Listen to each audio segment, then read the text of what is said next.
Wassalamu ala asyrafil anbiya'i wal mursalin wa ala alihi wa ashabi ajma'in.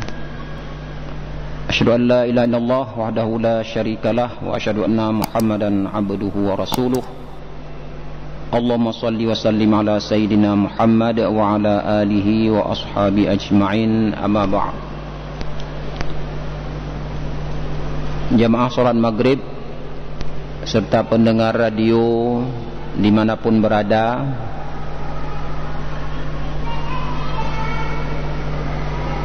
marilah seperti biasanya sebelum kita memasuki kajian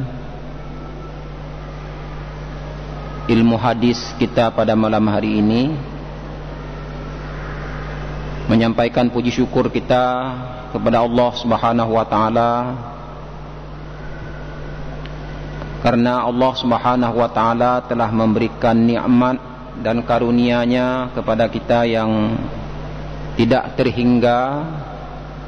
Setiap saat, setiap detik kita hidup ini penuh dengan karunia, nikmat dan pemberian Allah Subhanahu wa taala. Jadi oleh karena itu, maka sangat sepantasnya setiap saat dan setiap detik kita bersyukur kepada Allah atas semua nikmat-nikmat tersebut. Berikut selawat beserta salam juga sangat sepantasnya senantiasa kita curahkan, kita kirimkan kepada junjungan kita Nabi besar Muhammad sallallahu alaihi wasallam, juga atas keluarga dan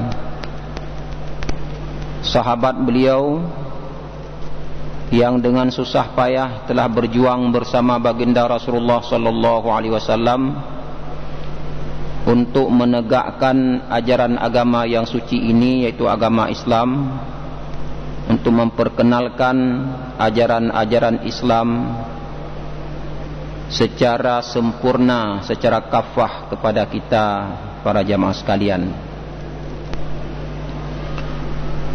Jamaah yang dimuliakan Allah Subhanahu wa taala, pada subuh hari Rabu kemarin saya mengangkat satu topik,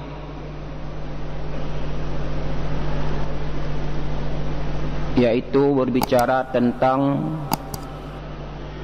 tahniyah dan ta'ziyah dalam pandangan Islam. Secara lebih khusus kita berbicara tahniyah dan ta'ziyah yang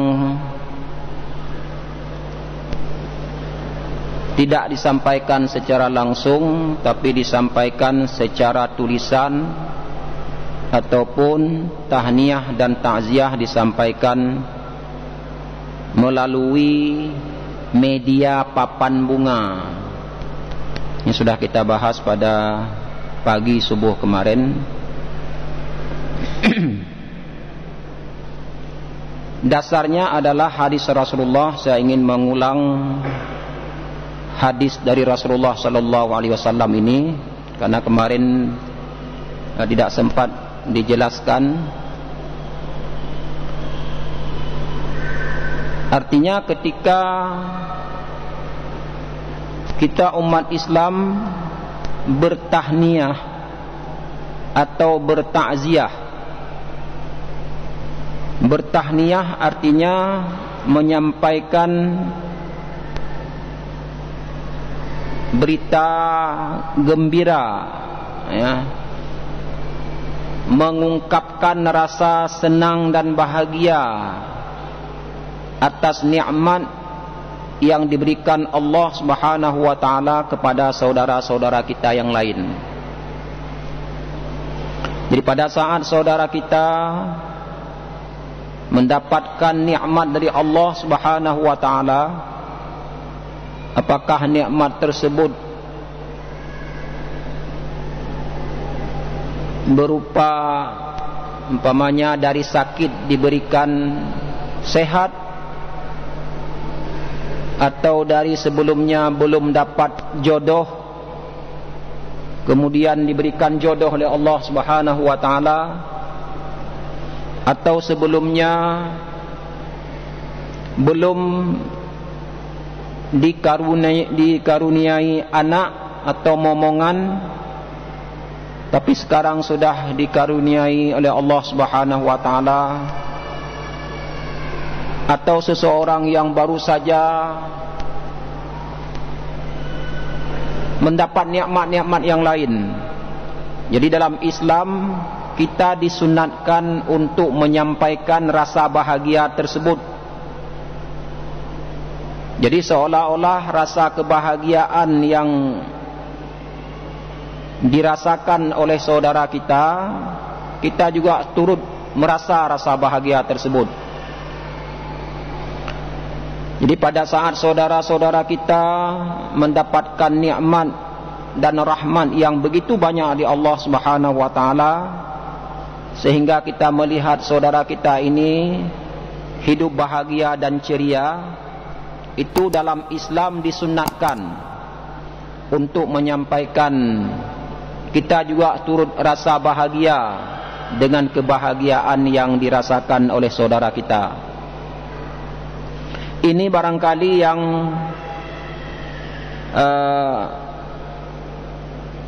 masih perlu kita galakkan dalam kehidupan ini, karena sebahagian umat Islam terkadang merasa iri ketika saudara-saudaranya mendapat keberuntungan, sementara dia tidak mendapat keberuntungan atau kebahagiaan sebagaimana dirasakan oleh saudara kita tersebut. Jadi dari sana timbullah rasa iri dan dengki, tidak senang dengan kebahagiaan orang lain. Itu realita di masyarakat, di mana realita tersebut sebenarnya sesuatu yang tidak disenangi oleh baginda Rasulullah sallallahu alaihi wasallam. Dan ini seperti yang juga sudah kita sampaikan, merupakan kandungan dari sabda Rasulullah, la yu'minu ahadukum hatta yuhibba li akhihi ma yuhibbu li nafsihi. Hadis yang diriwayatkan oleh Bukhari.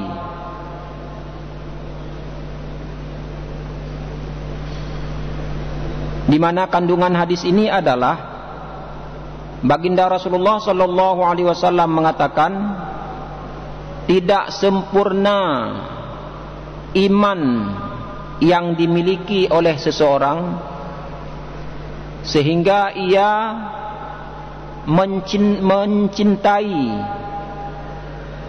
kebaikan kepada saudaranya sebagaimana ia mencintai kebaikan bagi dirinya sendiri.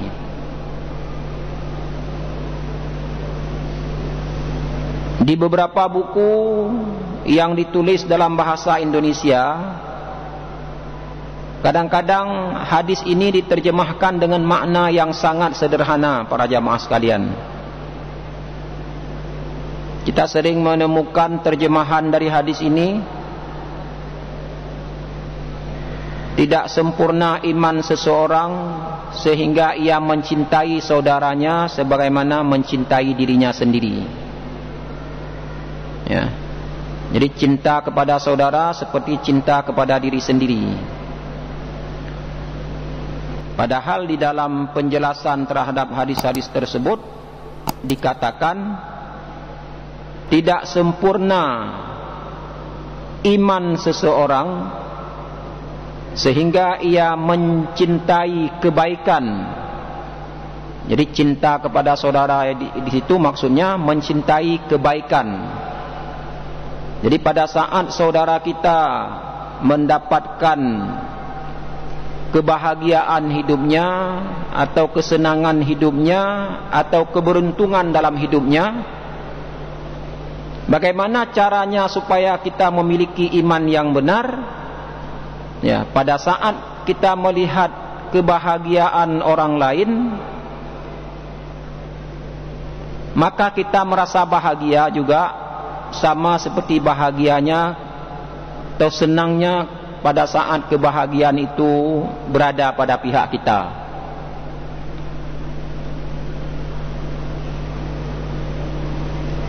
Beberapa waktu yang lalu kita sudah pernah juga membahas hadis ini. Misalnya pada saat orang lain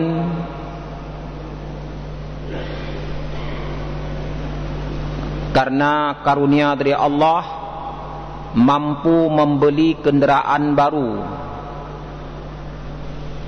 mampu membeli sepeda motor yang baru, mampu membeli mobil yang baru lagi mewah, tentu orang yang mampu tersebut merasa senang dan bahagia.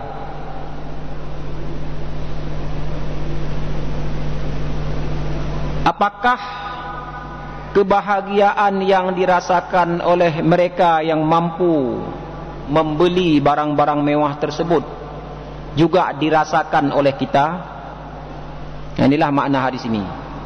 Jadi ketika kita senang, ketika kebahagiaan orang lain sama seperti senang dengan kebahagiaan yang kita miliki, pada saat itulah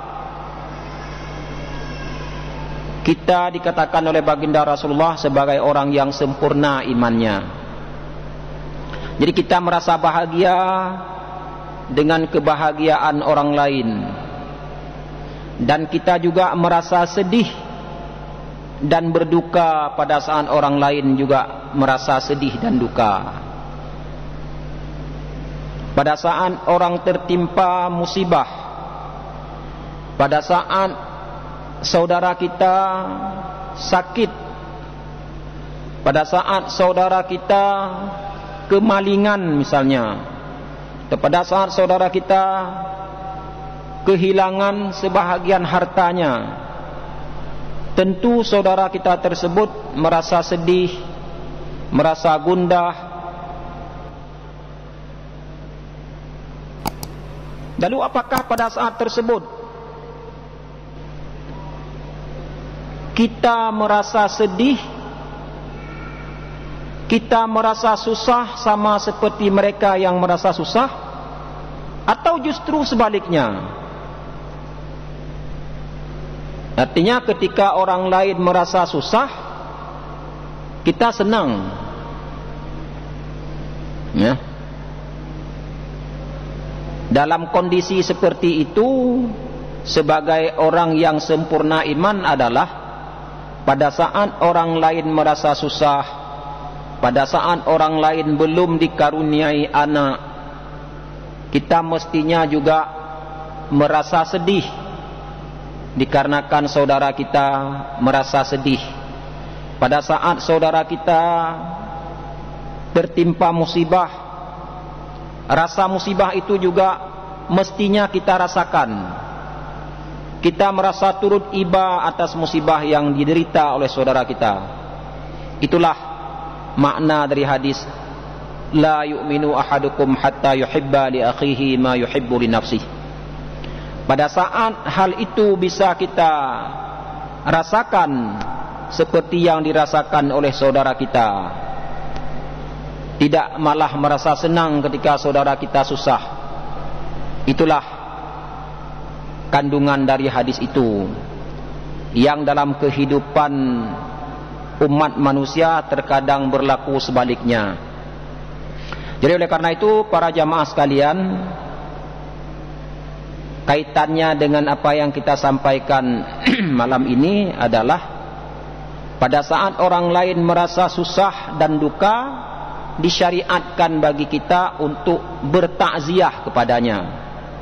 Mungkin boleh jadi makna bertakziah yang dipahami oleh sebahagian kita, karena memang itu yang sering dipakai adalah takziah ketika ada orang meninggal. Jadi kalau kita mendengar kata-kata takziah, di pikiran kita langsung terbayang, oh ini ada orang meninggal, itu yang namanya takziah. Sementara rasa duka, kesedihan dalam hal-hal lain, umpamanya kebakaran rumah, ya, atau kehilangan barang-barang berharga, atau rumahnya tertimpa pohon, atau terjadinya tabrakan, dan banyak hal-hal lain yang dirasakan sedih oleh saudara kita, kita tidak tergerak hatinya untuk bertakziah kepada saudara kita itu. Karena yang dipahami takziah dalam kehidupan masyarakat kita terbatas kepada takziah pada saat orang lain meninggal. Jemaah yang dimuliakan Allah Subhanahu wa taala, padahal makna takziah itu adalah menghibur orang yang sedang berduka. Ya. Pada saat orang tertimpa musibah, dalam bentuk musibah apapun, apakah musibah meninggal ataupun musibah-musibah yang lain, penderitaan-penderitaan yang lain, misalnya sakit, ya, kita juga turut bertakziah. Artinya kita datang menghibur orang yang sakit, memberikan pengharapan-pengharapan, karena orang yang sakit biasanya termasuk kita juga mungkin yang ada di pikiran kita bahwa kita tidak akan sembuh lagi, kita tidak akan lama lagi akan dipanggil oleh Allah Subhanahu wa taala. Jadi pada saat sakit biasanya orang seperti itu, ya, sehingga ada yang patah semangat, tidak mau berusaha, tidak mau berdoa. Dalam kondisi yang seperti itu, sepantasnya kita sebagai saudaranya seagama, ya, seiman dan seislam, kita sepantasnya bertakziah kepadanya, memberikan hiburan, ya.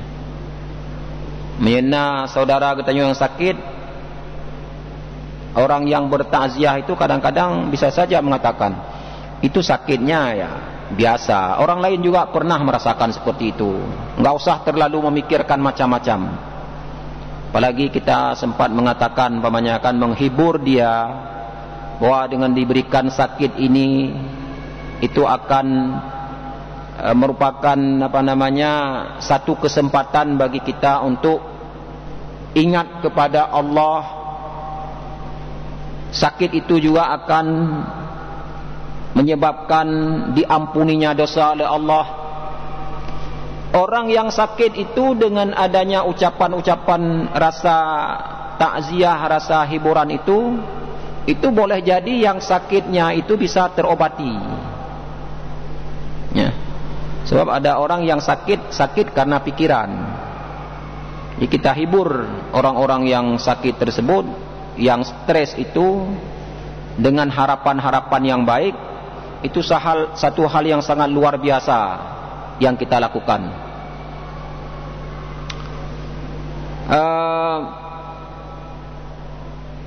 Jadi dasar hadis dari Rasulullah sallallahu alaihi wasallam berkaitan dengan bertakziah ini adalah satu hadis an Usamah bin Zaid qala kunna 'indan Nabi sallallahu alaihi wasallam. Kata Usamah bin Zaid, kami pernah bersama Rasulullah sallallahu alaihi wasallam. Fa arsalat ilaihi ihda banatihi tad'uhu.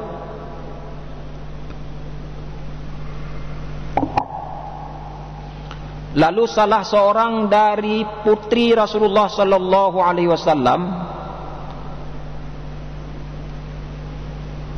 mengutus anaknya tad'uhu untuk menyeru Rasulullah ataupun untuk memanggil Rasulullah sallallahu alaihi wasallam, wa tukhbiruhu, dan untuk memberitahukan kepada baginda Rasulullah anna sabiyan laha au ibnan laha fil maut,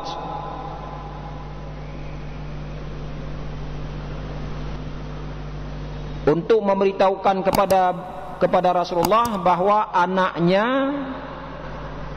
telah wafat, telah meninggal. Faqala lirrasuli, lalu pada saat hal ini diberitahukan kepada baginda Rasulullah, lalu Rasulullah mengatakan kepada utusan tersebut, irji' ilaiha, hai fulan, sekarang kamu pulang saja kepadanya, kepada anak saya itu, fa akhbirha, dan beritahukanlah kepadanya. Nah, ini yang apa namanya, bunyi takziah yang dilakukan oleh Rasulullah. Yang jarang di antara kita yang menggunakan lafaz-lafaz takziah seperti ini. Ya. Apa pesan Rasulullah kepada orang yang diutus untuk memberitahukan meninggal anaknya itu? Rasulullah mengatakan, anna lillahi ma akhadha wa lahu ma a'ta. Bahwasanya apa yang diambil oleh Allah itu adalah memang milik Allah. Artinya ketika ada seseorang yang meninggal, ya, makna diambil di sini meninggal. Ketika ada seseorang yang sudah diwafatkan oleh Allah Subhanahu wa taala, itu adalah memang milik Allah, bukan milik kita. Walahu ma'ata, dan milik Allah pula apa yang telah diberikan kepada kita. Jadi kalau kita diberikan selama ini, dititipkan oleh Allah Subhanahu wa taala, ya termasuk tidak mesti umpamanya dalam bentuk jiwa manusia, tetapi dititipkan dengan sesuatu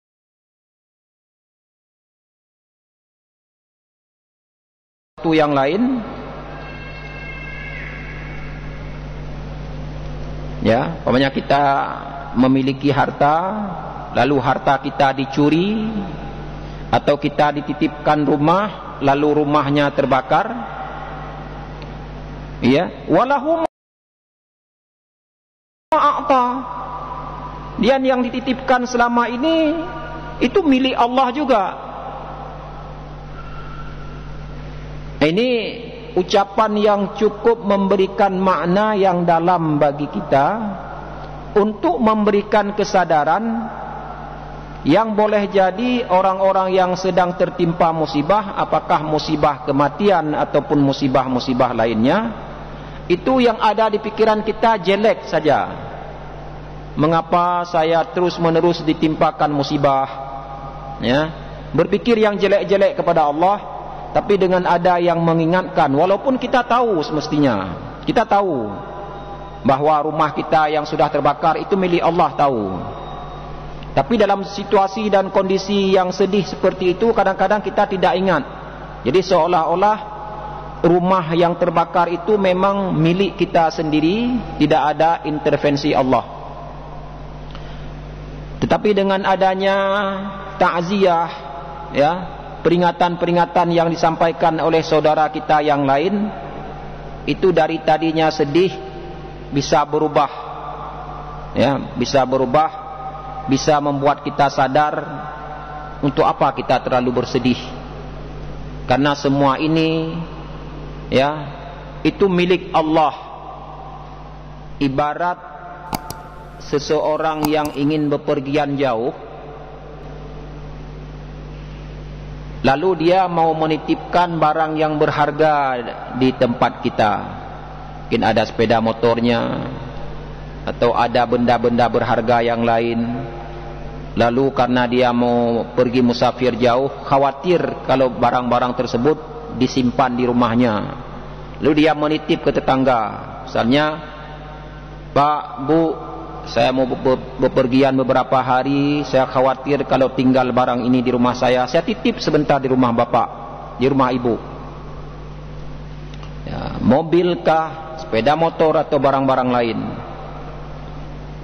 Lalu pada saat si penitip itu pulang kembali dari musafir, dia tentu mengambil kembali barang penitipannya. Kalau titip motor, ya diambil kembali motor. Titip mobil, diambil kembali mobil. Lalu apakah kita marah ketika dia mengambil kembali titipannya? Ya, ini satu logika yang sangat memberikan pelajaran yang cukup berharga bagi kita. Ketika dia mengambil, ya biasa-biasa saja, karena itu memang titipan dia, barang dia, suka-suka dia. Menitip beberapa hari lalu diambil. Nah, itulah kira-kira ketika kita mendapat musibah di Allah Subhanahu wa taala. Walaupun kita tahu sebenarnya itu musibah seperti yang disampaikan oleh saudara kita, tapi dalam kondisi yang sedih seperti itu kadang-kadang kita tidak bisa membuat kita sadar. Makanya perlu ditakziahkan oleh saudara kita. Demikian ketika kita nanti menghadapi seperti itu. Karena ada orang bilang begini, "Idan bakna pegahnya mangan." Ya, bakna pegahnya mangan. Ayah lun ka meninggal, mak lun ka meninggal. Sohan tadi. Aci coba nerasakan. Memang betul. Pada saat kita memberikan takziah kepada orang lain, ya, seolah-olah kita nanti tidak akan merasakan seperti yang dia rasakan. Tapi realita pada saat kita merasakan tertimpa musibah juga seperti kondisi orang yang kita nasihatkan tadi. Jadi orang lain perlu yang mengingatkan kita. Itulah makna ataupun faedah dari bertakziah ataupun memberikan hiburan kepada orang lain. Lalu dalam ucapan takziah yang disampaikan oleh baginda Rasulullah dilanjutkan setelah dikatakan apa yang diambil itu adalah milik Allah dan apa yang diberikan kepada kita adalah milik Allah. Jadi oleh karena itu suka-suka Allah, mau mengambil kembali atau mau menetapkan pemberian itu sama kita, itu suka-suka Allah. Wa kullu syai'in 'indahu bi ajalin musamma. Dan setiap sesuatu di sisi Allah itu ada batas-batas yang telah disebutkan, atau batas-batas yang telah ditentukan. Allah sudah menentukan kadar umur si fulan sekian, tiba saatnya diambil. Allah sudah menentukan kita memiliki sepeda motor umpamanya, dalam keinginan kita ingin memiliki sepeda motor itu sampai selamanya. Tapi Allah mentakdirkan lain. Mungkin sepeda motor yang kita beli itu dengan harga yang mahal, dengan uang yang banyak, sudah ada ketentuan dari Allah. Ini sepeda motor yang kamu beli itu kamu hanya bisa menggunakan, memiliki hanya selama 2-3 bulan. Setelah 2 atau 3 bulan itu sepeda motor kamu itu hilang, dicuri sama maling, atau dibawa hanyut oleh banjir, atau tertimpa pohon sehingga rusak. Nah, itu wa kullu syai'in 'indahu bi ajalin musamma. Setiap sesuatu pada sisi Allah itu ada batas-batas yang telah disebutkan atau batas-batas yang telah ditentukan. Jadi ini pesan Rasulullah kepada orang yang diutus untuk menyampaikan musibah meninggal anaknya itu, ya katakan saja kepadanya bahwa setiap yang diambil itu milik Allah, dan setiap yang diberikan itu milik Allah, dan setiap sesuatu ada batas-batasnya yang ditetapkan oleh Allah Subhanahu wa taala. Oleh karena itu dalam hadis, lanjutan hadis tersebut, Rasulullah mengatakan kepada utusan tadi, famurha fal tasbir, ya, suruhlah orang yang tertimpa musibah tadi untuk bersabar, untuk sadar, untuk mengingat bahwa apapun yang terjadi itu adalah sesuatu yang telah ditakdirkan oleh Allah Subhanahu wa taala. Wal tahtasib, Pada bagian akhir hadis ini baginda Rasulullah SAW mengatakan wal tahtasib, dan hendaklah dia mengharapkan pahala atau balasan terhadap musibah yang tertimpa itu. Jadi para jamaah sekalian, pada saat seseorang tertimpa musibah, apakah itu musibah kematian salah satu anggota keluarganya atau musibah-musibah lainnya, kita dikatakan oleh Rasulullah supaya mengharap adanya imbalan dari musibah tersebut.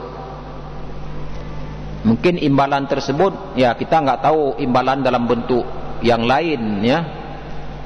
Apakah umpamanya kalau orang meninggal itu digantikan, kalau umpamanya ada seorang istri suaminya meninggal akan diberikan mungkin yang lebih baik dari suami pertama, atau istrinya yang meninggal mungkin nanti akan diberikan ganti yang lebih baik lagi, orang yang beragama ya. Wal tahtasib, hendaklah mengharapkan pahala atas musibah tersebut. Jamaah yang dimuliakan Allah Subhanahu wa taala, ini takziah dalam bentuk musibah. Musibah kematian maksudnya ya.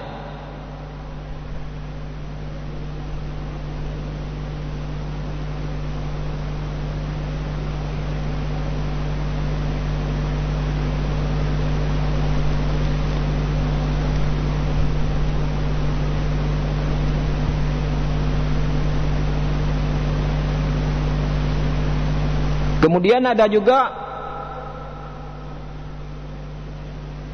hadis-hadis yang berbicara tentang tahniah.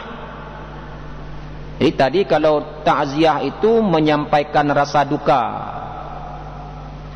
tetapi kalau tahniah yaitu menyampaikan rasa bahagia seperti yang kita sampaikan tadi. Ini misalnya kita temukan dalam satu hadis yang berasal dari Jubair bin Nufair. An Jubair bin Nufair qala kana ashabu Rasulillah sallallahu alaihi wasallam idzal taqaw yaumal 'id yaqulu ba'dhum li ba'din taqabbalallahu minna wa minka. Kata Jubair bin Nufair, para sahabat Rasulullah sallallahu alaihi wasallam apabila saling bertemu pada hari raya, itu sebahagian mereka berkata kepada sebahagian yang lain, taqabbalallahu minna wa minka, atau taqabbalallahu minna wa minkum. Itu tahniah ya. Tahniah artinya semoga Allah menerima dari kita dan Allah menerima dari kamu sekalian.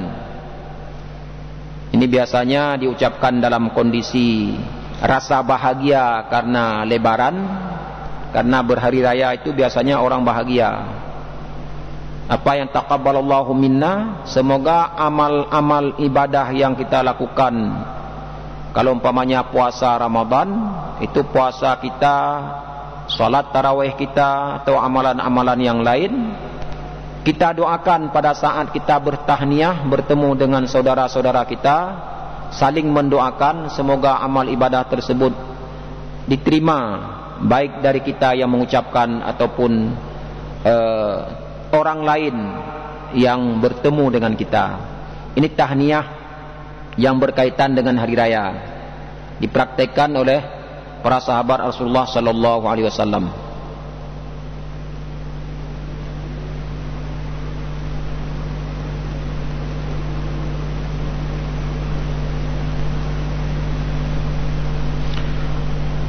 Kemudian ada juga tahniah an Ubay bin Ka'ab qala qala Rasulullah sallallahu alaihi wasallam ya Abal Mundir atadri ayu ayatin min kitabillahi ma'aka a'zam. Qala qultu Allahu wa rasuluhu a'lam. Dari Ubay bin Ka'ab ia mengatakan, baginda Rasulullah sallallahu alaihi wasallam bersabda, wahai Abu Munzir, apakah kamu tahu ayat manakah dalam Al-Quran yang sangat agung kedudukannya menurut kamu? Ini pertanyaan Rasulullah. Qultu, aku menjawab, Allahu wa rasuluhu alam, hanya Allah dan Rasul yang paling mengetahui. Qala ya Abal Munzir, atadri ayyu ayatin min kitabillahi ma'aka a'zam?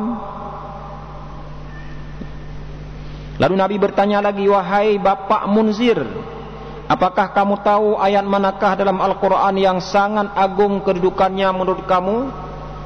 Baginda Rasulullah menanyakan 2 kali pertanyaan yang sama. Qultu Allahu la ilaha illa huwal hayyul qayyum. Lalu aku menjawab, ayat yang paling agung kedudukannya menurut aku adalah Allahu la ilaha illa huwal hayyul qayyum. Ya. Ayat kursi ya. Lalu Ubay berkata lagi, qala fadaraba fi sadri. Ubay berkata lagi, Rasulullah SAW menepuk dadaku dan bersabda, wallahi liyahnikal ilmu Abal Munzir. Jadi Rasulullah bersabda, demi Allah, selamat, hendaklah kamu bergembira wahai Abu Munzir dengan ilmu yang diberikan kepadamu. Jadi ketika Abu Munzir mengatakan bahwa ayat yang paling agung dalam Al-Quran adalah ayat Allahu la ilaha illa huwal hayyul qayyum, lalu baginda Rasulullah sambil menepuk dada Abal Munzir bertahniah kepada Abal Munzir, karena Abal Munzir ini telah dikaruniai ilmu yang banyak sehingga dia bisa mengetahui mana ayat yang paling agung kedudukannya dalam Al-Quran.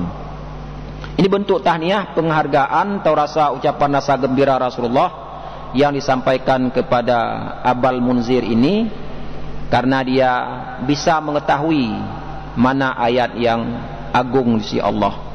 Sama misalnya ketika anak kita tes, kita coba memintakan supaya untuk menghafal surat tertentu dalam Al-Quran, lalu pada saat dia bisa memenuhi permintaan kita, itu semestinya kita bertahniah kepadanya, ya. Kita berikan rasa gembira kepada anak tersebut. Kita merasa senang dengan kemampuan dia bisa menghafal Al-Quran ataupun bisa menghafal pelajaran-pelajaran yang berharga. Ini contohnya diberikan oleh Rasulullah SAW, bentuk tahniah, walaupun itu mungkin bagi sebagian orang tidak dianggap tahniah, tapi itu tahniah di Allah. Kita merasa bahagia atas bahagianya orang tersebut telah mampu menguasai Al-Quran ataupun membaca Al-Quran dan lain sebagainya. Para jamaah sekalian, sebenarnya banyak lagi tahniah-tahniah ketika seseorang diterima taubat oleh Allah. Kita juga disunatkan bertahniah kepadanya. Tapi mengingat waktu yang sudah memasuki salat Isya, kita padai sampai di sini. Yang pada intinya dalam Islam itu kita disyariatkan menyampaikan rasa suka dan bahagia ketika rasa suka dan bahagia diterima oleh orang lain. Dan dalam Islam itu juga disyariatkan menyampaikan rasa duka ataupun menghibur pada saat orang lain tertimpa musibah. Hanya saja seperti yang sudah pernah kita sampaikan, cara menyampaikannya itu bisa bermacam-macam, baik secara langsung, secara tulisan. Bahkan akhir-akhir ini ucapan-ucapan tersebut juga disampaikan melalui media papan bunga. Secara hukum sah-sah saja. Hanya ada efek lain para jamaah sekalian, ketika menjejerkan papan bunga itu bisa mengganggu ketentraman orang lain, bisa mengganggu orang di jalan, di lorong-lorong. Itu yang mungkin perlu kita perhatikan. Itu belum lagi dilihat dari aspek keborosan, mungkin memajang papan bunga yang besar-besar, ya, betapa banyak mengeluarkan dana. Tetapi secara hukum sah-sah saja, asalkan tidak memberikan mudarat dan tidak memboros-boroskan uang. Mungkin itu saja yang bisa kita sampaikan untuk malam hari ini. Lebih dan kurang saya mohon maaf. Wabillahi taufik wal hidayah. Wassalamualaikum warahmatullahi wabarakatuh.